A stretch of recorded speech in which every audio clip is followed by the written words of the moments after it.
welcome to Seeking Sister Wife. Season 6, episode 8. I knew this conversation was coming.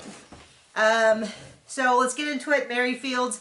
As near as I can tell, everybody says, yeah, of course you can have people at a court like a court wedding. I guess they just didn't invite Danielle, which is super shady. If you didn't see the People article, it came out this week that in fact Lorena did have a baby. I guess they didn't want to announce it until the show had caught up enough to show that they were actually getting married. And so they didn't, because it would have given away. But she had a baby back in July. Very cute baby. I think the whole thing's going to be a hot mess. Oh, really? Yeah, I know. I have no idea why. Danielle meets up with her sister-in-law, Samantha, to chat. And basically the sister-in-law's like, so you guys have to constantly shift around? That seems so unfair. And then are you changing the sheets? Because that's so nasty. And Danielle's like, oh, I have my little tote bag. I'm like, you know what I want to live the rest of my life is a tote bag. Like, we all acknowledge that it makes more sense for Garrick to move around because he's the one who gets to benefit from all this. He's got God in his pants, honey. And then they're talking about how they're still looking for another person. And we laughed because we recently got it. We've lost 2 dogs in the past year. And so we recently adopted a dog. And we were like, there was another dog in the shelter that also needed a home. Well, they all need a home. But we were like, no, we want to get one dog, get situated, get everything normal before we introduce more chaos. And they're like, nope, we won't do that. I know you're doing that for your dog, but for actual people, no, we're just going to continue to seek, even as they clearly want to have a baby soon. A hot mess all the way around. Terrible idea. We're not done with that. You didn't even mention the part where they go out right after the marriage and then drink heavily. And guess who drinks the most? Large wife. Big wife. What did they call her? Danielle. Yeah, so to be clear, we're not making fun of her body. That is how they originally referred to Roberta, as large wife and small wife, which we have never let go of. Additionally, someone asked, why do they keep referring to why does he refer to wife 2 as sister? And that's also something they started with Roberta. Because he's a friggin' creep. It's short for sister wife. So this is sister. I don't know. It gives full-on cult vibes. No. I know. But yeah, they go out to a place to eat, and they have the absolutely mandatory, oh, so which one, what are we celebrating? Oh, a wedding? Who did you marry? Oh, well, you're married to both of them. What a big, strong man. So yeah, we get that and then they pour shots of... Sake? Probably. And Danielle takes... extra. I thought that bottle was tequila, though. Well, it was something. I don't know. I feel like I've seen that blue and white porcelain bottle before, but I don't really drink anymore at all. And if I was going to drink, tequila would be at the bottom of the list. I do not drink tequila. Okay. Next up is the Williamsons. This is Reese and Billie Jean. And boy, do the chickens come home to roost. So this is actually one of the few couples where I believe that the wife pushed the husband. Yeah. He has not seemed that into it, but... But at least she's fine with it. When he went on a date, it went well. And it went terrible. Well, though the date went well, she went terribly. So who could have seen that coming? So Reese went on a date with Randy. She seems like a lovely gal. She seems cute. They go on a date. Halfway through the date, they go around to a bar and they invite Billie Jean over, and they start in with some playful sex talk. It's not what I would do on a first date, but you know, she's very much like, oh, 20 questions. Where's the weirdest place you had sex? What's your favorite sexual position? What's the wildest? And it's like, okay, I guess that's what dating in your 30s looks like. I don't know. You locked me down right after my 30th birthday. Yep. So then Reese comes in and Randy's like, so, give me all the T. And he's like, or the D. And Reese was like, whoa, whoa, whoa, whoa. I knew you were dating someone so you could eventually marry them and have babies. But I didn't think you'd talk about sex. Billie Jean said that. Billie Jean is like that, sorry. And she's just she's like, I can't believe they're laughing and joking. And then it looks like and then she's like, oh, well, she would be first wife, you know, and all of that. None of it, as soon as she shows up, it all goes sideways. And then a couple days later, they're talking out by the chickens, and she's like, well, I didn't think I'd be jealous. And he's like, you gotta be kidding me. I knew this was gonna happen.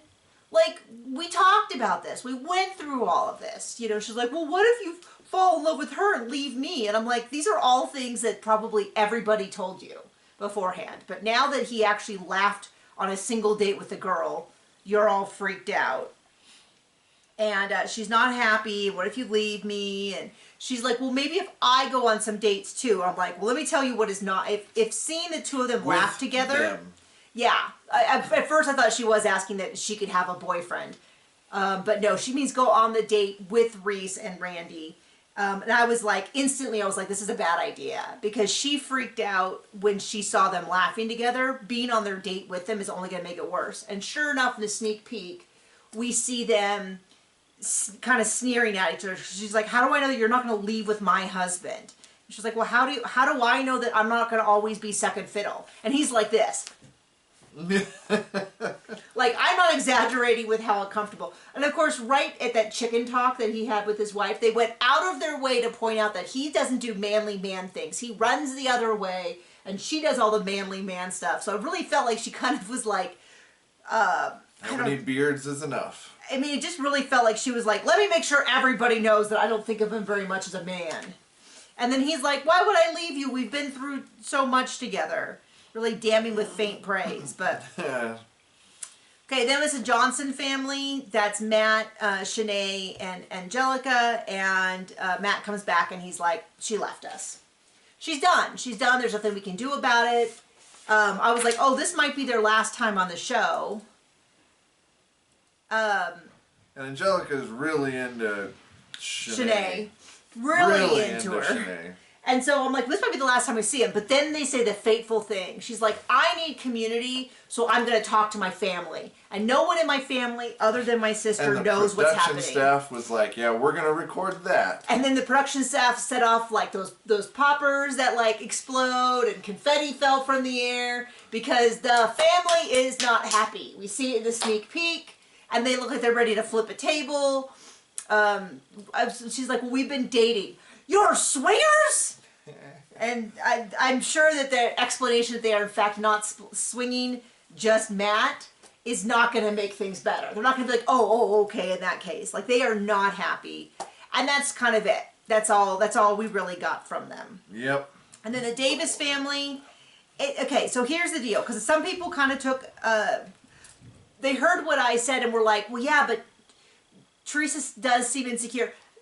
All of that, like, maybe she's not a good match with the family. 100% agree.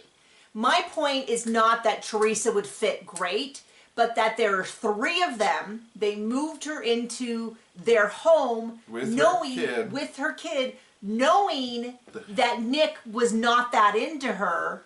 And then they keep assuring her that they do love her when I don't think they do. I think they're very fond of her, but... they just keep telling her that. It's this and situation. Telling her, oh, you're this and you disrupt that, and oh, we love you.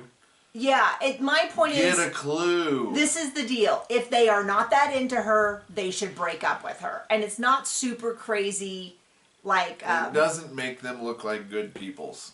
To know that they are essentially not into her. And I really think, and you think this, which is that part of moving her in so quickly was for the TV show. Yeah. Super unethical. So here's the deal. He's not that into her. He said, I haven't really adjusted from moving you from a friend to a lover. They've constantly, since she moved in, talked about her insecurities being an issue, that now they're flat out saying that she's an energy vampire, all that. They don't have to like her. I fully support the idea of breaking up with her. But to not break up with her and then constantly tell her how miserable they are with her in the house, and then when she's like, I don't feel as loved, be like, that's your insecurity. No, it's literally what you're saying. You are laying it down, she is picking it up, and then you're like, how dare you pick up that thing that doesn't exist. So,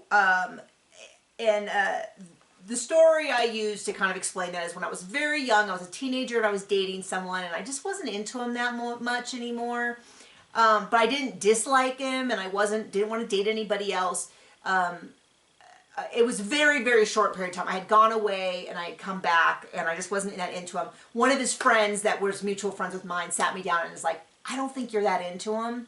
And if you're not, you should just break up with him. Because he's crazy about you and it's clear that you don't like him as much. And I was like, you know what, you're right. And I did break up with him. And he told me I had a black heart and would never fall in love and be single for the rest of my life. Which is some pretty heavy words for the fact that I was like 14.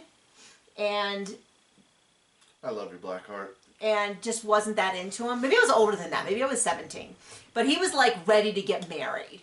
And I was just not, I just wasn't. I mean, I was 17. And he's like, you're never going to fall in love. But the point is, that's what I'm basically saying, is that if they're not that into her, dragging her through all this, moving her into the house, moving her kid into the house, filming a TV show with her. Well, it's pretty clear. Ethics, money.